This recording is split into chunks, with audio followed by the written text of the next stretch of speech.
Welcome to Tronos at the Fringe, the festival at the heart of the world. My name is Jonas Ellerström, and I will not lead this discussion on the topic of meetings. I will take part in it. I will take a lively part in it, but I refuse the role of leader. Definitely refuse that. And you all agree.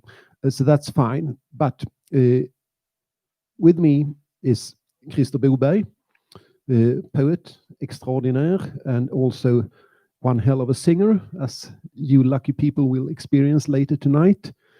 And there is Elizabeth Torres, Madame Neverstop, which is, it's a moniker, it's a nom d'artiste, but it's your true name, I'm thinking. It's a philosophy.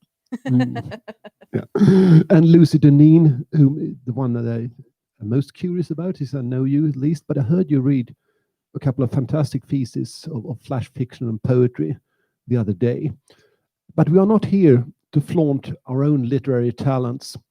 We are here to discuss what are the potentialities of a literary festival or a musical or theatrical festival like the one that we are having here against almost all odds in Tranås. So this is, I think, where we'll start. We are here, in spite of this being a stay-at-home festival, but we're here. We meet each other. What does this mean to us, both as artists, as literary, musical, visual artists? What does it mean to us as human beings? And I'm thinking that we all should give some kind of a preliminary declaration or reaction to this, and then we'll start. Then chaos will erupt.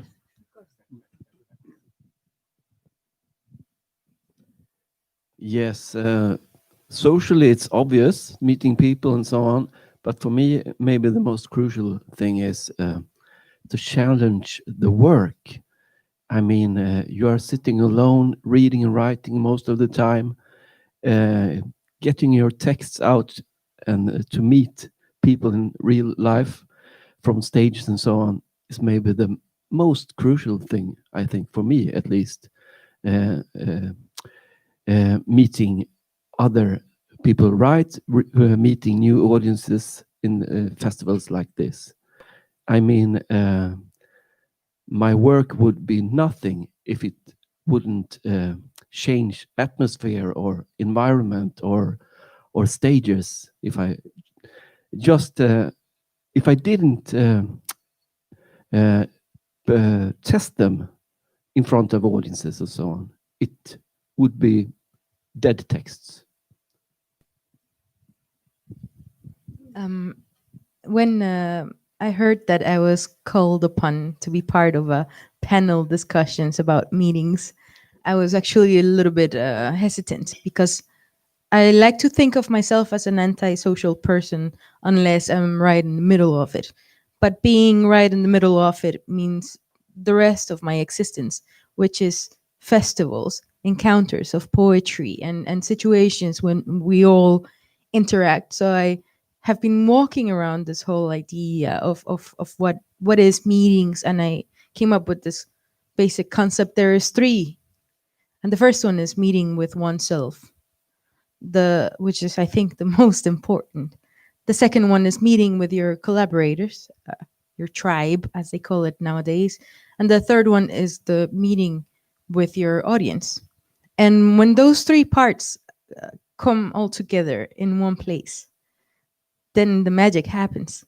And places like the Fringe, like this situation, this Tranos gathering, combine it so perfectly that you can't help but come to it again and again, and leave a better self and leave a better community. And ideally, that also represents in the audience and the projects that multiply. In my own philosophy, which I'll talk about later, I call that world threading. I've been thinking about this, about a event that happened to me a couple of weeks ago, actually, where I was looking for a Greek translation of a phrase. And I don't know many people who speak Greek, but I did remember somebody who I'd met at a festival, literary festival, a few years ago, and we'd stayed in touch on social media, as people tend to do these days. So rather cheekily, I sent them a request for help translating this phrase. And the response immediately was, in response to my question, do you even remember who I am? Was, of course I remember. And we met in the same place. We have the same home. And thinking of this idea of this is the Stay at Home Festival, and this idea that literary festivals bring us into a kind of a home space, if you like, really, really stuck with me. This idea that somebody would be prepared to, just for a moment, drop what they were doing, respond to a bizarre request from almost a stranger in many ways, other than the connection through writing, because we had met and we had the same home. And for me, I think that's one of the most significant aspects of festivals like this, not just the festivals themselves, but like Elizabeth says, the communities they leave behind and the communities that are created and extended from those are sort of traveling homes that we take with us. And although this year, obviously, we've been really put to the test in terms of how we actually manage that, whether we stay at home or whether we are physically in a festival space, I think that aspect of community lasts, and that's something that's quite exciting to explore at the moment, even as we're being challenged. As for myself, I have returned to Tranås several times. This may be the third or fourth time that I'm here. I am, in a very joyful way, reminded of perhaps the one most important aspect of my, or call it career, as a writer, translator, and a publisher, and that those were the 20 years that poet translator Lasse Söderberg organized the International Poetry Days of Malmö. Malmö is a town in the very south of Sweden, and were an impressive array of international poets came each year, and working there, doing voluntary work. You got to meet. You could meet Octavio Paz. You could be sitting next to him at a table, or I was sitting next to Seamus Heaney on a bus outing. 90% of these celebrities turned out to be very nice people, in many ways thanks to the relaxed atmosphere that Lasse was the originator of, and that we hopefully helped to spread. I got a sense of a world being so much bigger than the one that existed in my student room in nearby Lund. I learned that literature is not just books, texts, but it is also people. I learned so much about the relationship between an author and an authorship, and those are not all positive. I mean, you're bound to get disappointed from time to time, and so you should, because but it broadened my horizons. It widened my view of both the world and of literature, and I am finding all that all over again here in Tranås, which is to me a very, very beautiful thing. And now I think we have had sown the seeds of a discussion that could last all night long, and we only have 30 more minutes, and then we can go back to our friends at the tables and our glasses over there. And which one of you would like to pick up one of all those threads? The whole concept of festivals and their participants and the audience, I think that I've had a very fortunate upbringing as a poet, and I've always felt that poetry simply picked me up as a kid and carried me with it, and just brought me to all these festivals around the world. but it is very clear that each festival has a personality. So the behavior has a lot to do with the organizers. It has a lot to do with the participants, and it has a lot to do with something else, some sort of magic, a connection or a disconnection. There's always, of course, the groups that already call to one another just by making eye interaction, like, you're mine, you're my friend, I know you, and you and I are going to be friends forever. Doesn't matter if we're in a bus in Oaxaca and we haven't seen each other in 20 years, we're still good friends because we met. And those are the beauties of festivals and things. But now there comes the challenge of the virtual existence that we have and how we move forward. In a personal position, I only realized that I was having a little bit of a problem with it because in Denmark they started clapping, for the nurses and the doctors. And I live on the 5th floor. So every day, and it was summer, spring and summer, we didn't see them. We watched them through the window happen. And spring and summer, people were clapping for the doctors and the nurses at 7 o'clock. And every day I would just kind of like open the window a little bit, lean in, like, not to honor the nurses and doctors. I realized I missed the audience. I missed the joy of a gathering of all of us knowing what we were fighting for together. It's a different, completely type of world, and there is where we start finding the solutions. Thankfully, by now we're not alone because we have met in these festivals. So it's how do we move forward? I suppose I have a question that arises from that, in a sense, and that is this notion of the personality of a festival and how connected that might be to place. So much as we have this capability of festivals becoming itinerant and movable feasts, we also have that disconnection from a specific sense of place. And I wonder how we might be able to somehow carry that into the virtual space, if we can carry that into the virtual space.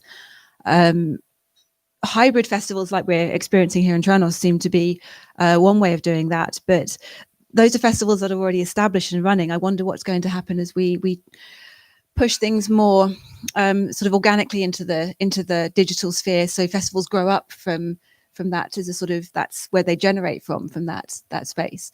And I wonder if anyone here has experienced that very particular sense of being drawn to a festival or feeling part of a community because it's very tied to maybe not the geography specifically, but something about the topography of the location, maybe the climate, maybe the even the time of year might have some special connection to why you bond with a community of writers in a particular way.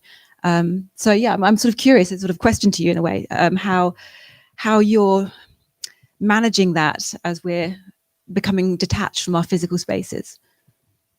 I think there are new relations being formed, and that's they are already formed, at least in my life. It took me some time to realize that quite a few people that I communicate with, if not on a daily, then on a weekly or a monthly basis, are people that I very rarely meet or even never have met. It took me quite some time to accept a friend request on Facebook from a person that I'd never met IRL. And then suddenly that restriction became rather ludicrous. Why can't I be friend with a person because I haven't met him or her? And so by now, so my whole concept of friendship has undergone a radical change. There are a lot of people whose faces I do not know. I do not know their voices. I do not know the way they move, which to me are crucial things in the personality of a human being. But these are my friends.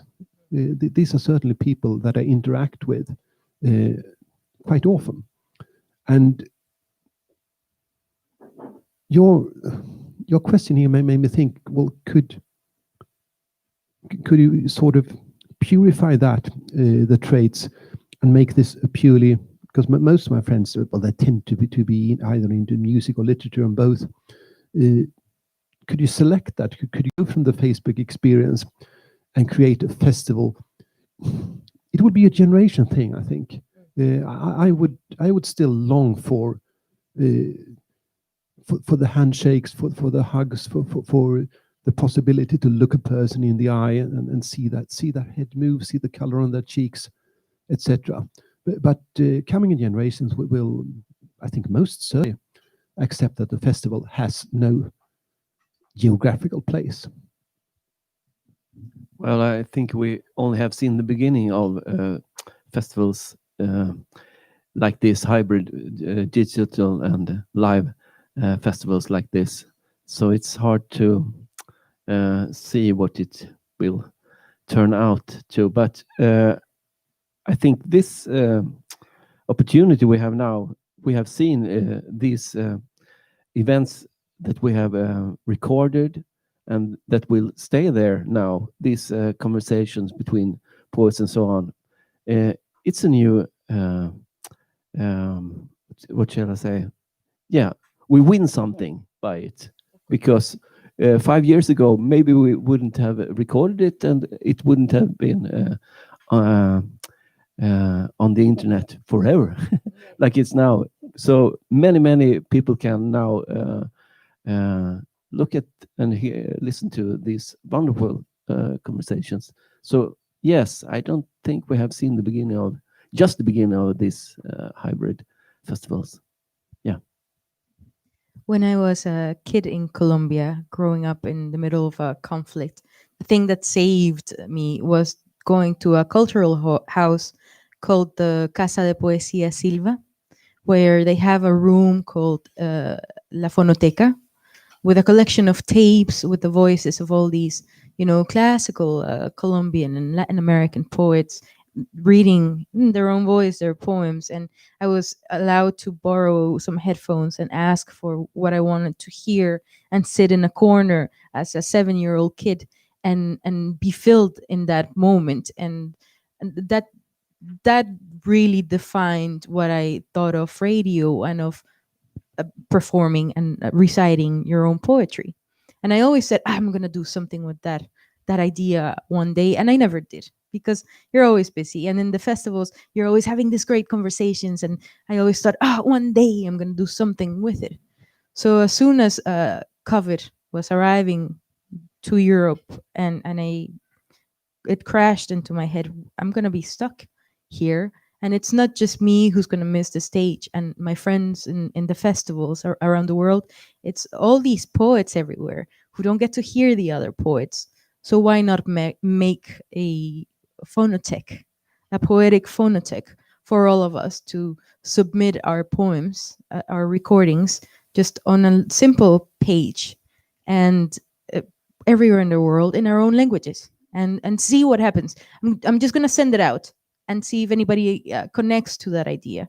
And the response was overwhelming, because of course everybody was equally hurting for a lack of poetry. And then suddenly there's right now over 100 poems from all over the world in all these languages that I never expected. And I find comfort in knowing that even in that small, like non-technologically advanced level, we can unite into something together.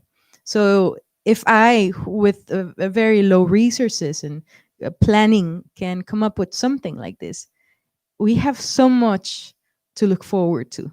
All of us, all of our creative minds and desire to connect. I think even though it looks grim, it's also quite exciting what comes next. I think something that's a really incredible thing, the idea of a 7-year-old being able to go to a space and to hear poetry and to be surrounded that way. And perhaps that's something else that we might forget, that the festival space actually opens up. I didn't have that experience. I did grow up in a household where language was a very important element. My father's a translator, so language was always very, very present, but poetry not so much. And it's only really been in recent years that I've felt that I could actually own the term poet or apply it to myself in any way. And I would attribute that to the community that's created from not just a festival space, but the idea of collaboration amongst writers. You mentioned right at the very beginning about finding your tribe. And I think something perhaps we underestimate with what happens when you have a room full of people, as we have now, is the permission it can give people to own the thing that they thought they were doing in isolation. I think I for a long time bought into that sort of cliche of the writer in the garret doing everything in silence on their own. And it was an absolutely mind-blowing experience to go to my very first festival and realize just how many other people were doing exactly the same thing that I was. For some reason, it had never quite computed that they were out there. And I think we need to know that they're out there. And what you've said, Elizabeth, about leaning out of the windows to hear the audience. We've talked about this idea of the sort of the sound, the actual kind of the physical aspect of that, almost the vibrations of, if you like, of the words coming back to us. I think we need that. We need it in a way that's beyond just the sort of the inspiration, but actually it sort of kind of pushes us into a place where we can start to own the words for ourselves. Well, this, as any performing artist, we need a kind of confirmation from the audience, and hopefully they will clap and not boo. Still, that's a valid reaction, of course. Are we at risk of losing that reaction from the audience going into a digital age? Like I said, I think we only are in the beginning of seeing what possibilities there is. But yes, maybe, because I was thinking when you were talking that okay, you meet people that are doing the same stuff that you do, but coming to a festival, going to readings and read, it's for me personally, it's mostly the unexpected, the not so safe zone that you are going into, that is the most important thing, I think. And yes, the unexpected, meeting people you have never met in otherwise. For me, it has been very, very important. And for my work, it's been crucial. Yeah. For example, Magnus, that I will perform with here tonight, we met in Budapest. He was living in Gothenburg, but we met in Budapest at the literary arrangement there. Well, that tells it all, I think.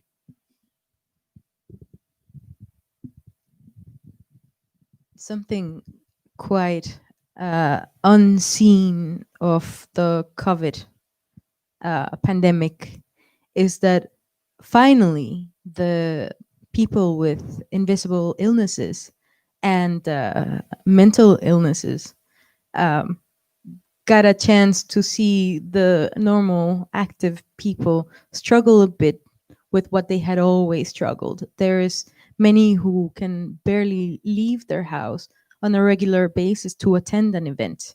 And there is so many of our cities and general spaces that are not fit for all these vulnerabilities and things that make us so unique. And for the first time, those two things are clashing, which is good, because it brings for also the possibilities of keeping all of us in mind instead of some of us. However, the current virtual reality that we are entering into requires a lot of putting yourself in a very vulnerable place in front of a camera, in front of a screen for a long time. And many neurodivergent artists and creators and people cannot do that, cannot afford to do that, to save themselves for the actual work of creating. You know, it's quite exhausting. And I speak of it from a personal experience, but also because of a community of people whom I have heard tell this to me, and how painful it is that we are missing a lot of us because now it's only virtual. screens and stuff that cannot be computed together. So yes, we're losing right now, big time. But maybe we can adjust it soon. Is what I'm assuming will happen. I'm thinking of one very simple but quite positive thing. A friend of mine has been live streaming mostly music, but some readings as well, from his cafe/art space in Stockholm. And I couldn't go there, of course, but I could follow it live stream. And suddenly, well, here's the chat function. I can actually, without disturbing the performance, as you always do, you lean towards your friends, say, "There's a great song," and suddenly you can type it in. Yeah, great song. And somebody would, I mean, not the performer, but Larry standing behind his counter would answer back and say, "Glad you like it." And it created, in very simple, a very low key and low technology, it created a kind of interaction and possibility to comment on a performance that ordinary bourgeois shaped conventions would hinder you from.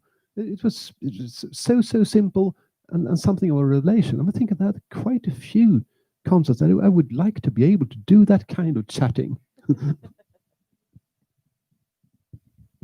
I was actually just going to make exactly the same point, that there's actually a range of responses that we can start to factor in. And that immediacy is quite exciting as well from the chat. And it means that you can actually potentially interact with somebody that would have been very remote from you, because you wouldn't dare go up to them perhaps in person and ask, but the chat works. But I think there's also a possibility that we leapt into Zoom almost overnight this year, because it was there and it was a very, I guess, a very fertile space at the moment we all needed it. But I do wonder if there's a chance that we might even return to more distant but analog options as well. I've seen people writing letter writing projects, letter writing becoming a sort of an art form that's being sort of resurrected as a means of communicating between artists, writers, collaborating in a correspondence way that perhaps we've abandoned in recent years in favor of immediate forms of communication like Messenger. So I think we had to sort of, there was maybe a knee-jerk reaction. We had to be able to salvage things very, very fast within the arts to ensure things didn't just fade away. But like we've all been saying, I think we're just at the tip of the iceberg here. So the more we consider the possibilities, I think the more imaginative we're going to become in terms of, if not replacing our audience, finding maybe a new audience or finding new ways to interact with those same audiences. And I think that's it's almost a relief in a sense to perhaps be able to return to some more traditional methods. One of the crucial moments for me during those 20 years of poetry festivals in Malmö was listening to Estonian American poet and editor Ivar Ivask. He ran a magazine out of Oklahoma called World Literature Today. It was truly an international magazine, and he was the most urban of poets you'd ever meet, and he was also the one who could be very, very provocative when there was a need for it. Everybody enjoyed that year's festival. It was a wonderful event. And suddenly, in the middle of a discussion like this, Ivar Ivas would say, we have to remember, we have to look critically at ourselves. Who are we? We are the invitable people. We are the translatable people. Why is a poet like X or Y so world famous? Because his or her poems have, in a sense, adapted to the situation that has shaped post-war, not only European, but international poetry. We meet, we gather, we exchange, we become each other's translators. And what people are left out of this community, what people will never, what people can we never persuade to sit on a stage and be proper and polite and intelligent and exciting. And this is where we also have to think about what kind of gatherings are going to be happening in the near future. Because as governments continue to close up, the budgets for the arts and for the culture are also going to continue to shrink magically to send to other areas that need protection. And if we're not gathering in person, maybe there's not the flights and the stipends that artists usually get, at least for their work. So how exactly does it look for the artists existing if their work is not taken seriously? And if it's only the ones that are invitable that get paid? What happens to the migrants? What happens to the many voices in other languages that are not getting translated because there's not budgets for that, because it's not a public audience that sees them and gets to meet them and follow them? So how exactly do we all interact with that in the future? I'm not just curious, I'm scared as a migrant artist myself, because I already know that we live in a very invisible type of underground, and not just that, but like in the shades of what potential is, due to the lack of languages in common to start with, and the network that involves finding your entire audience and possibilities. So if all of what you did before was network to get there, which is what I have done to get everywhere I've gotten, what about the ones coming next? I wonder, is there a possibility that, given that a lot of the events that we might attend are quite expensive to get to, as you say, we need the stipends to get to them, we need the often financial backing of universities to get us to a conference. If that starts to, and I think this is a question in the arts, certainly within academia, relating to climate change. What was our responsibility about traveling to events in an environmental sense as well? Should we be thinking about alternatives? And then COVID sort of put the alternatives right in front of us. But I wonder if, as those big, flashy, sort of obvious events start to change shape, whether there'll be a new culture coming underneath of that sort of illuminates what's happening in between the gaps. Because if we're not looking so directly at the big attractive, the big name festivals, the festivals for the invited, for the translatable, perhaps a sort of a more underground sort of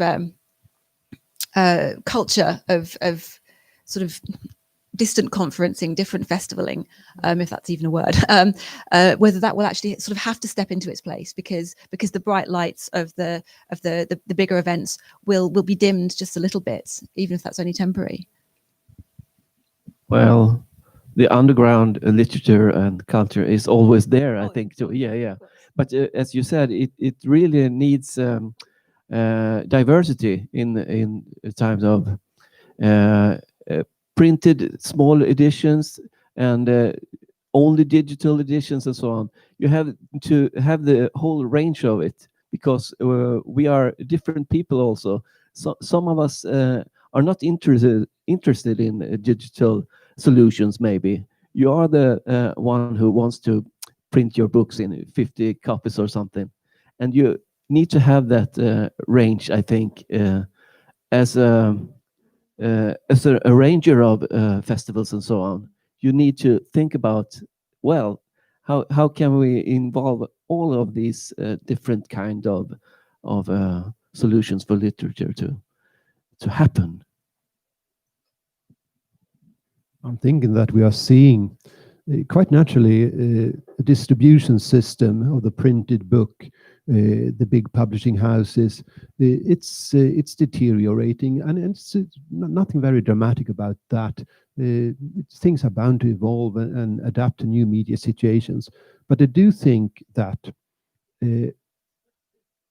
that's what I'm worried about. That les solitaires, the hermits, the unicorns of literature, that they will suffer from not being the ones wanting to go to festivals, not being invited, the hermeticists writing in a way that is difficult to translate, and that they will suffer from both the deterioration of the classical publishing system, and festivals will be there. I think there are enormous possibilities, but they will continue to be left out of that, and that will because I'm interested in that hermetic side of literature, and I'm afraid we will lose that because there will be no practitioners and their voices won't be heard. Anybody wanting the last word or the next to last word? I think we have room for two more. Well, I was just thinking that for the first time in our modern history, the DIY, the underground, the self-publishing, the rocking in small groups is coming up to the surface and taking care of their communities as we have always done. But now it's more, spread all over the place because everybody needs it. So to those of us who have the possibility to do that and publish and publish the work and translate the work and share the work of others, then it is our responsibility without the governments and the solutions to do it ourselves, because we carry it forward until it makes sense. And in the meantime, we also get to rest in the fact that we know how it looks, because underground is always excellent. So I'm not worried. We'll be fine. We just never stop. I think those words, never stop, form a very fitting end to this discussion. Thanks for listening. Thanks, Elizabeth. Thanks, Lucy. Thanks, Christer. And we'll see you all next year.